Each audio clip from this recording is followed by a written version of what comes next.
even further back. There, we'll hold you out of focus, right there. All right, let's do it. Okay. 2 cameras. Good AB, stuff, good count stuff. mark. I'll give an action for Brad here. Very good. Hold on, action. Set and action. Brothers, we've been chosen. The Lord's spoken to me. Visions of what's to come. A rise of good against evil. When I sat down to write this movie, for me, it was the story has to be told. What are we gonna do? We'll fight. Nat Turner was an educated slave in Virginia who led the most successful slave rebellion in the history of our country. It was my job to show that story in a way that's honest and unapologetic. There is no film like this.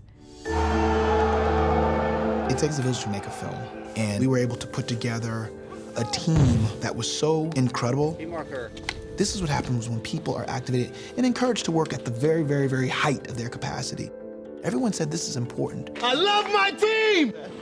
Nate set the tone, not only in the people that he cast and in the crew that he hired, but in the way that he was willing to go to great lengths to get what he needed. It really inspired the rest of us to do the same.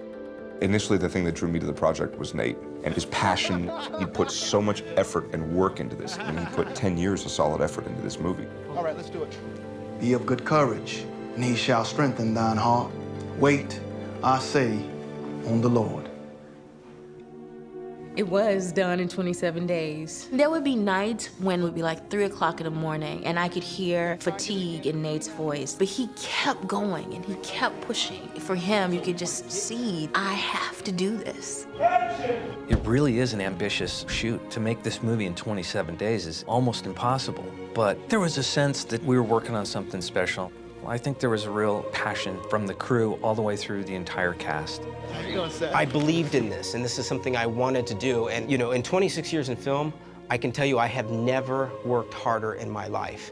But what's interesting is I never wanted to work this hard in my life. Quiet, please. Pictures up. I don't think the film could have been made unless we had that much care for one another. Every person, every department, every PA, you name it, we did become a bit of a family.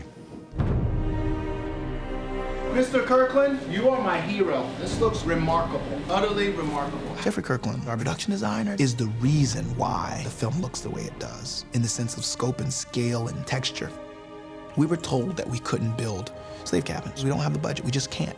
The day Jeffrey Kirkland showed up, he said, Nate, I'm going to get you slave cabins. And not only did he build them, but they were perfect. How did he do it? I still don't know. But he did it.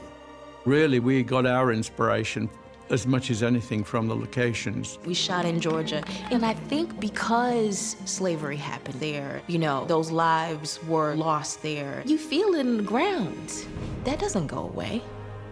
It never goes away. The unifying factor was the importance of this film being done correctly so it can be used as a healing mechanism.